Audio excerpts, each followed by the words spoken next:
تو مومن نے کہا قبلہ ہم علی والے ہمارے پاس اتنا مال کیوں نہیں کہ اربوں اربوں ہمارے سیاستدانوں کے پاس ہیں، لیکن ایک علی والا پورا دن مصلی پہ بیٹھا ہے، اس کے پاس نہیں۔ معصوم فرماتے ہیں مسئلہ یہ ہے کہ ابھی تک تم نے مال اور رزق کے فرق کو نہیں سمجھا۔ کثرت مال اور ہے، کثرت رزق اور ہے۔ اگر تو ان مفاہیم کو سمجھ جائے، کبھی تو ان لوگوں کو دیکھ کے تیرے وجود میں حرص پیدا نہ ہو، کیونکہ تیرے اوپر فکر کی حکومت ہے، عقل کی حکومت ہے ہی نہیں۔ کہ مولا کیا مطلب؟ فرمایا رزق ہو سکتا ہے کسی، مال ہو سکتا ہے کسی کے پاس کروڑوں کا ہو، لیکن اس کے نصیب میں اتنا ہی ہوتا ہے جتنا رزق لکھا ہوتا ہے۔ مال ہو سکتا ہے کسی کے پاس کروڑوں ہو، لیکن رزق اتنا ہی ملتا ہے جتنا خدا نے لکھ لیا۔ کہ مولا کیا مطلب؟ فرمایا ایک چونٹی زمین پہ چل رہی ہے، چلتے چلتے اس چونٹی کو ایک بہت بڑی روٹی ملی۔ یہ روٹی مال ہے، لیکن جتنا اٹھائے گی یہ اس کا رزق ہے۔ روٹی تو بہت بڑی ملی، محترمہ بے نظیر بھٹو کو بڑی بڑی روٹیاں تھیں، بڑا پیسہ تھا، لیکن دنیا سے گئیں تو رزق اتنا ہی تھا جتنا انہوں نے دنیا میں کھایا۔ ذالک کے بینک بیلنس میں بہت پیسہ ہوگا، رزق اتنا تھا جتنا کھایا۔ آج کل رقوم بتائی جاتی ہیں کہ فلاں کے بینک اکاؤنٹ میں 400 ارب ہیں۔ مولا فرماتے ہیں وہ اتنا کریم ہے، اس نے تمہارے جسم کو محدود، اس کو سمجھ، تو اتنا ہی اٹھاتا ہے جتنا اس نے تجھے محدود بنایا۔ ایک بیچارہ مومن کہتا ہے قبلہ میں بہت غریب، میں نے کہا کیوں؟ قبلہ میں روزانہ ایک طعام کھاتا ہوں۔ اچھا کہ فلاں مومن بڑا نصیب والا ہے، میں نے کہا کیوں؟ کہ اس کے سفرے پہ 15 آئٹم ہیں۔ مولا نے فرمایا کھائے گا اتنا ہی جتنا اس کو میدہ دیا،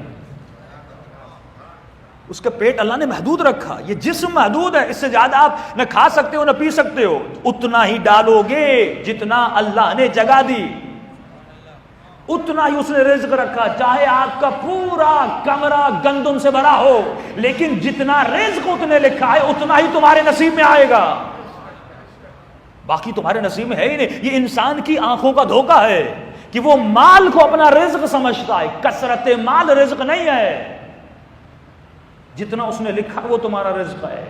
امام فرماتے جب بچہ پیدا ہوتا ہے تو ماں کے سینے سے دودھ پیتا ہے، کہ جتنا اس کے منہ میں جاتا ہے وہ اس کا رزق ہے، جتنا باہر نکلتا ہے اس کا رزق تھا ہی نہیں، اس کے پیٹ میں نہیں جائے گا۔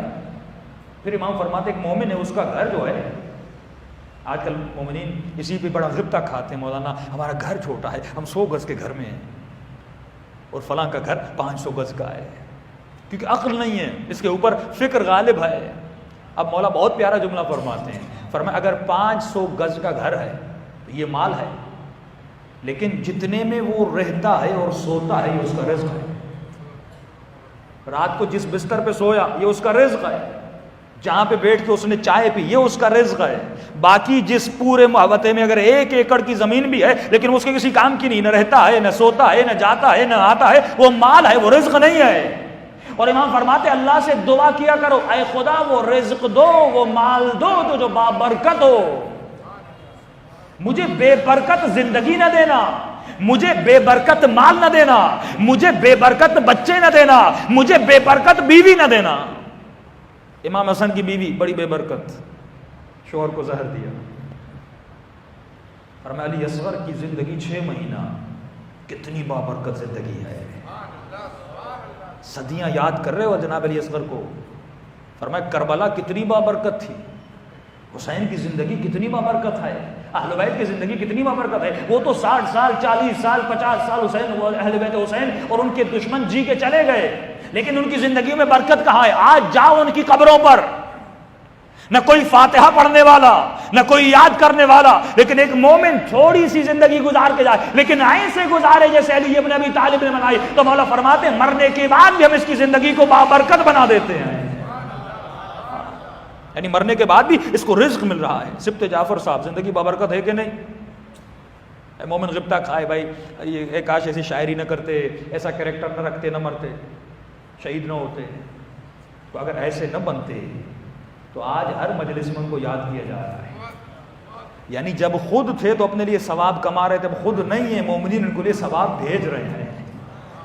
یہ زندگی بابرکت ہے کہ نہیں؟ اسے کہتے ہیں زندگی بابرکت، اسے کہتے ہیں مال بابرکت، اسے کہتے ہیں دعا کرو اے خدا بچے دو تو بابرکت بچے دو۔ وہ بچے کس کام کے کہ 7 بیٹے بن جائیں لیکن ایک بیٹا بھی حسین کے کام نہ آئے،